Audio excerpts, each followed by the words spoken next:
Preguntas. Yo tengo una pregunta, voy a arrancar por ser una artista egoica. No, yo me quedé pensando, entre muchas preguntas que tengo, voy a arrancar por esta. ¿Cuáles son las coordenadas que tienen las instituciones museísticas para seleccionar un mod o un videojuego como obra de arte? Pedro. Sí, yo en principio, dentro de lo que ¿usa esto? Yo lo pienso desde archivos en principio, así que quizás mi pregunta no sea del todo completa, pero... no sé si está funcionando sí. ¿Se escucha? Sí. Sí. Bien, ahí me lo acerco un poquito más. Gracias. Bien, yo lo pienso desde el archivo, porque lo pienso más como un bien cultural más general, no necesariamente como obras de arte. Sin embargo, si los pensamos así, creo que uno de los criterios hay, tal vez estéticos, desde lo sonoro y desde la imagen. Dentro, por ejemplo, de la colección MoMA, supongo Pac-Man lo conocerán todos. MoMA en la colección incorpora el Pac-Man por la estética, por digamos, la cultura popular, que es algo que marca. Digamos, lo podemos pensar así, digo, como obras desarrolladas, si bien como bienes de consumo en un principio o juegos, ya pueden ser incorporadas como obras que tienen características o aspectos artísticos.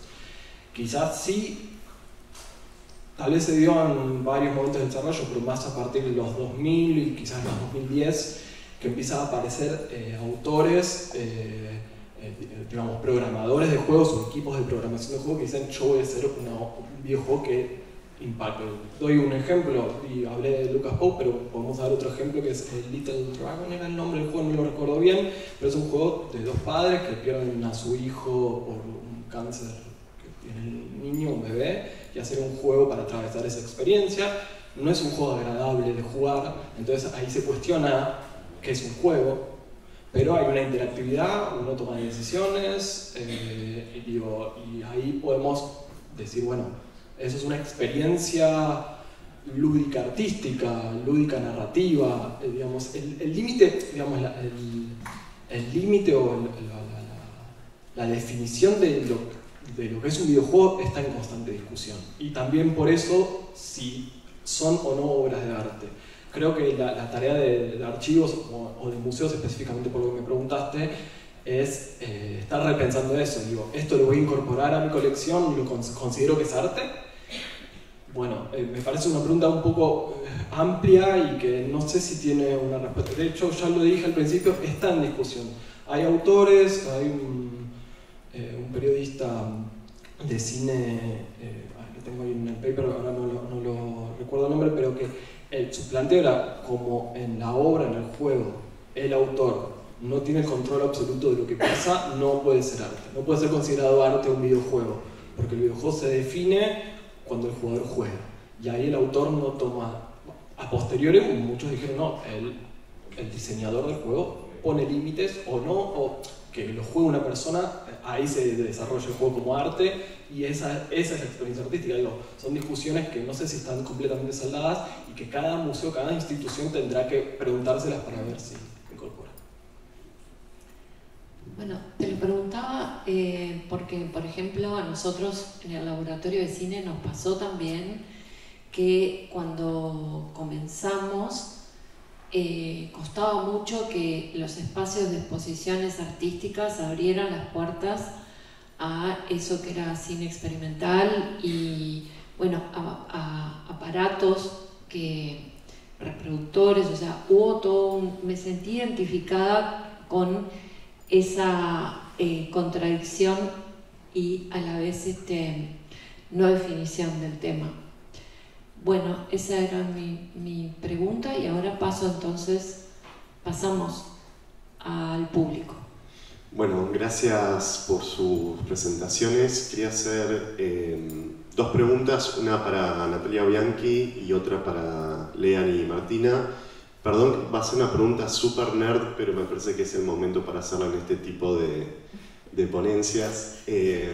Para Natalia, Vos en tu presentación hablabas de estas obras que hicieron como una especie de estudio y que las obras en Fílmico les duraba 3 semanas la proyección de ese material. Yo supongo que estás hablando de un soporte de poliéster.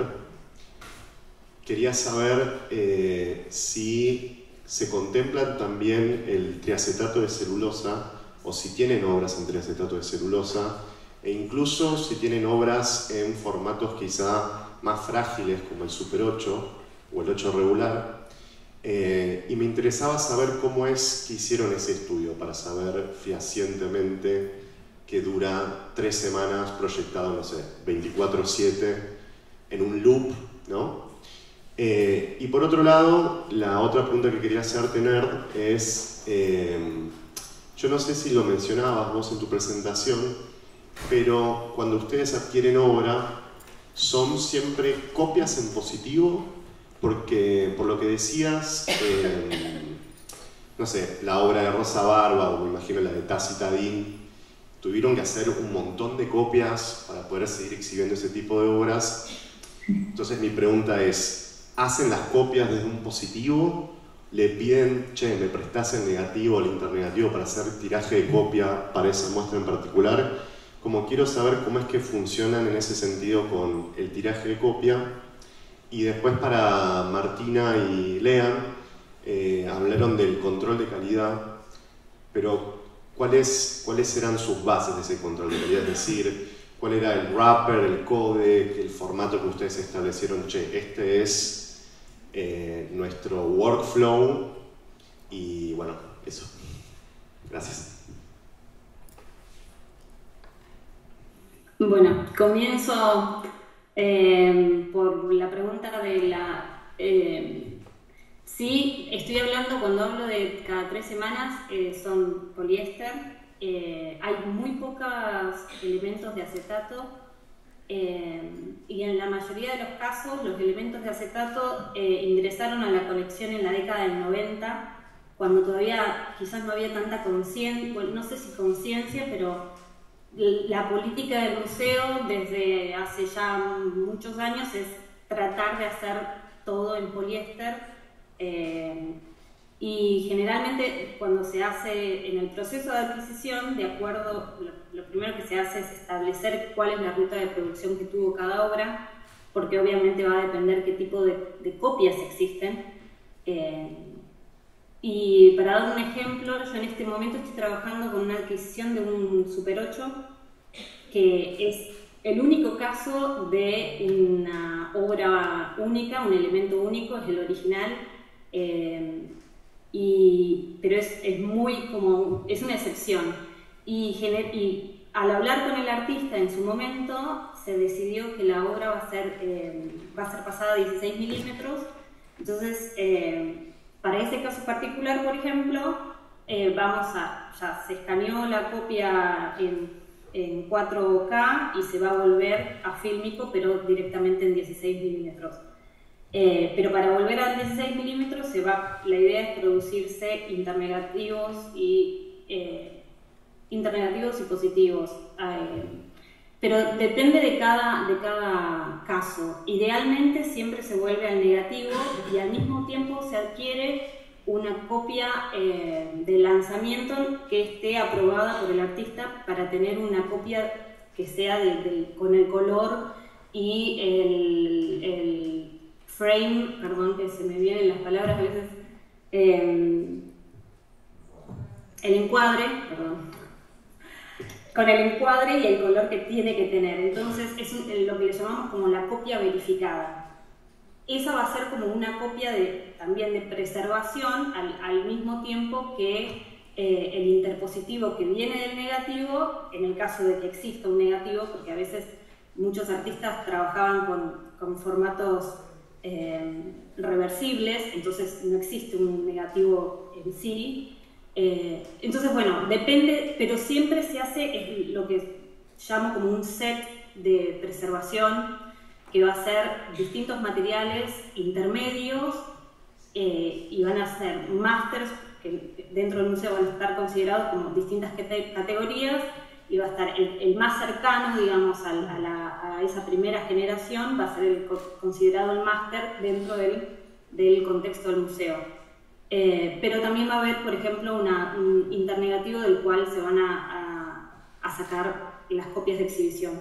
Y para cada exhibición se van a hacer nuevas copias. Y el estudio de estas 3 semanas en realidad es un estimativo general para una película de 15 minutos en 16 milímetros. El museo no proyecta Super 8, creo que es como una especie también de política porque es un material muy frágil para el tipo si es un tipo de obra en el que se está proyectando de manera continua durante 60 horas semanales.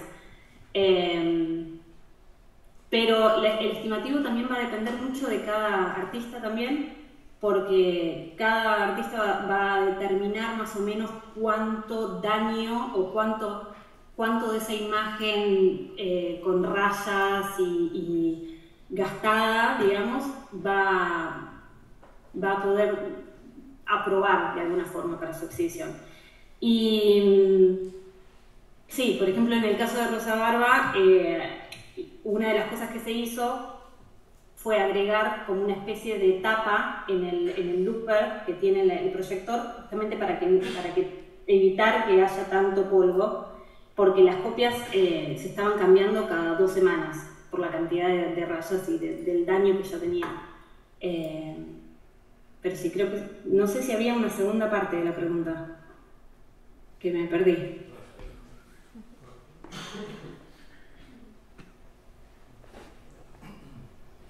Bueno, en cuanto al workflow y la captura y el control de calidad, lo expliqué un poco en la presentación, pero básicamente el flujo de trabajo consistió en varios pasos que son ingreso, inspección, selección, captura, control de calidad, verificación, creación de derivados, copiado y devolución. La captura fue hecho para VHS usando el códec DB25 en el contenedor DB, Betacam, códec DBC Pro 50 con el contenedor MOV. En cuanto al control de calidad, controlábamos la integridad de la digitalización, si estaba completo del programa según los timecodes que nos pasaba Martina, si había algún error, si fue generado durante la captura. Como el caso que mostré, digamos, cuando veíamos un cassette en blanco y negro, si venía del cassette mismo o qué pasó, ¿no? Otro caso que, bueno, no expliqué bien ahí en la presentación, pero surgió un caso en el que escuchábamos un eco y no sabíamos si era del cassette o de un problema en la captura. Y lo que pasaba es que en muchos episodios había partes que hablaban con un eco y partes que no. Entonces fue un lío, pero al final, digamos, aislamos un cassette donde una parte sabíamos que no estaba hablando con eco y lo digitalizamos y después ahí detectamos que había una conexión que ajustar básicamente a la capturadora. Eso. Sí. No, agrego que también cuando el equipo del museo nos enviaba las digitalizaciones, siempre esta visualización como muy detallada, cualquier inconveniente se podía hacer una redigitalización. Perdón, Lean, en un momento mostraste una plaquita, eso era un checksum para chequear si la migración, cuando hacían las copias, había un problema cuando lo copiaban. Sí, usamos checksum, usamos la suma de verificación MD5 y bueno, es serie de letras y números. Lo hacíamos antes de copiarlo a un disco y después de copiarlo al disco, para controlar que reproducimos un video y vemos algún error, también sacamos un checksum, como en este caso, ¿no? que vemos un video corrompido y buscamos el checksum original y hicimos una nueva suma de verificación y era distinto, ¿no? Entonces ahí supimos que en algún momento se corrompió el archivo, no sabemos bien cómo, pero eso básicamente. Bueno,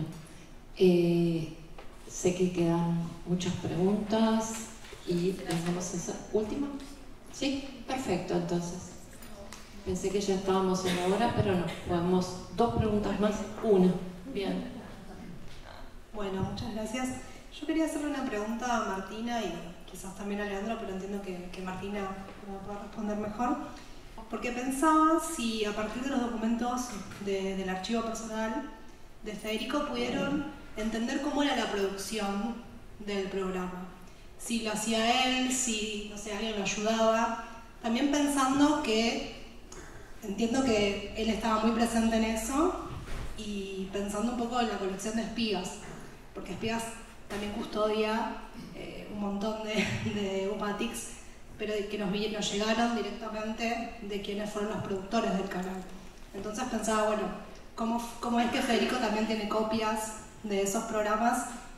Mi hipótesis es que seguramente él producía, pero quería también que nos cuenten un poco sobre eso.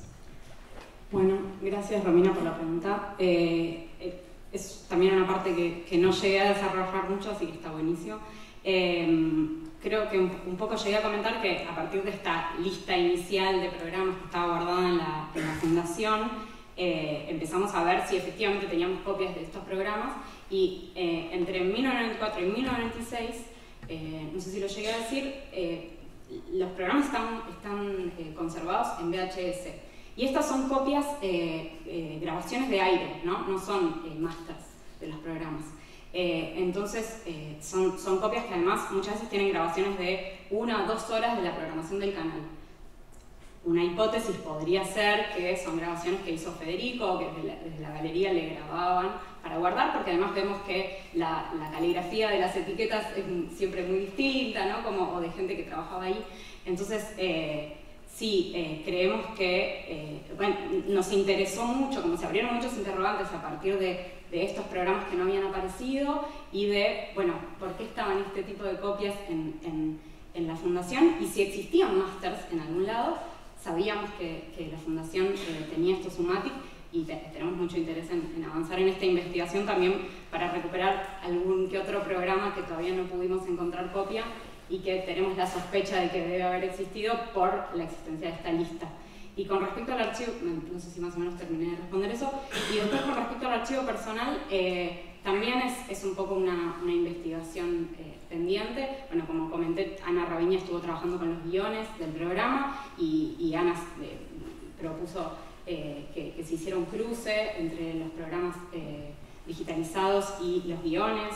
Sería muy interesante ver que efectivamente de lo que figura en los guiones y en las grabaciones coincide. Y también, bueno, sé que yo no trabajé con ese área del archivo, pero sé que existen en la fundación fotos, por ejemplo, que son fotos de salas de museos que posiblemente se usaron para los cromas, como mostraba un poco en la diapo. Aparece, tenemos un crudo en el que se lo ve a Federico ensayando delante de la pantalla azul, y después mostraba la diapo en la que se lo ve a él con la imagen del Coliseo.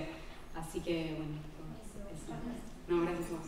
Ángela, hago una pregunta muy chiquitita para Fernando, aprovechando que lo tenemos acá, y ahí cerramos. Hola Fernando, buenas tardes. Quería preguntarte, me quedé muy curiosa muy interesada en esta idea que mencionabas sobre la adaptabilidad de las exposiciones y de las obras según dónde se muestren, según la región, según la ciudad, según el espacio. Si podías hablar un poquitito más de eso, darnos unos detallecitos. Sim, eu falando em português, se não me entender pode perguntar de novo, vou tentar falar devagar para que todos possam entender, tá bom? A coleção de arte e tecnologia da Fundação Itaú, né, do Itaú Cultural, ela foi se ampliando ao longo dos anos, né? Então, ela começou lá no ano 2000, com um edital, a primeira obra dela, né, da Constituindo, acho que foi Dizer Desejo, Na verdade foi antes, desculpa, da Regina Silveira, numa exposição que chamava, apresentou inclusive na Argentina, chamava Super-Herói. E essa coleção foi se ampliando ainda como arte e tecnologia. Quando, no início do ano 2000, essa coleção começou a ganhar mais força, né? Começou a se ampliar, e aí foi decidido que constituir uma coleção de arte cibernética partiria para 3 princípios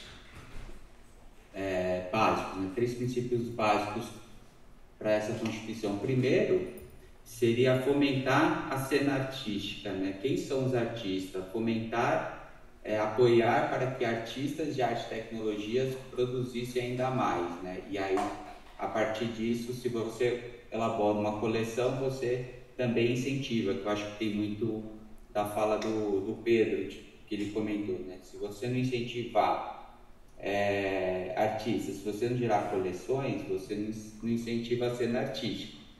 No segundo momento, era também para debater a relação de preservação. Já visto que a gente já identificava algumas problemáticas em relação a algumas obras, por exemplo, de Valdemar Cordeiro, o Eduardo Kac, que foram sempre emblemáticas, né? E no terceiro momento, ela tinha uma relação de democratização do acesso.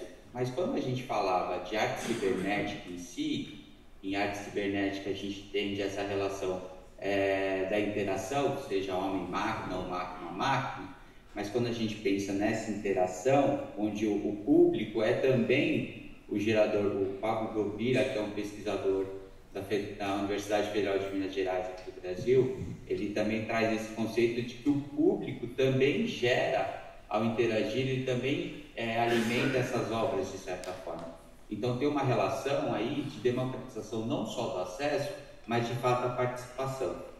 Com isso, percebeu-se que a Fundação Itaú, através do Itaú Cultural, teria um impacto muito mais significativo e ampliaria essa relação desse tema, dessa temática de arte contemporânea, que é arte e tecnologia, e aí já voltando para a arte digital, computacional, ela só seria, de fato, ampliada se a gente tivesse chegando em alguns outros lugares. Porque a sede do Itaú Cultural, ela fica em São Paulo, na Avenida Paulista. Então, se a gente pensar por tanto tempo, arte e tecnologia só ali, ele está sempre focado no eixo Rio-São Paulo, né? Pensar que Brasil é continental, né? Então, a gente precisava ampliar essa relação da democratização de participação, como chegar isso a outros lugares. Então, começou essa relação da itinerância. Então, na medida também que ampliando a coleção, a gente ia levando mais obras para esses lugares. Esse ano é a 10ª edição, é a 10ª itinerância, está sendo realizada em Fortaleza, no Ceará, no Nordeste brasileiro. E é a primeira vez que a gente não exibe mais como arte cibernética, mas sim como arte e tecnologia com obras emblemáticas, como Valdemar Cordeiro, Eduardo Kac, Júlio Plaza, obras que não entravam na relação da cibernética, por ter uma interação, mas, por exemplo, tem objeto cinético de Palatinic, que é fantástico. Então, essa coleção começa a ganhar outros escopos. E aí, com isso, a gente percebe que a gente, ao ir num território desse, a gente também pode descobrir quem são esses artistas desse território, dialogar com o território para fomentar também nesses lugares quem são esses artistas e o que eles estão fazendo. Então, a gente, junto com a exposição, a gente pensa em algumas formações e algumas falas desses artistas locais para contar sobre as suas obras. Acho que é isso, se eu respondi.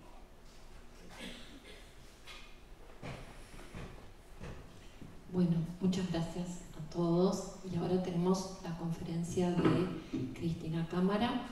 No sé, Belén, si tenemos un ratito para un cafecito o algo. No tenemos.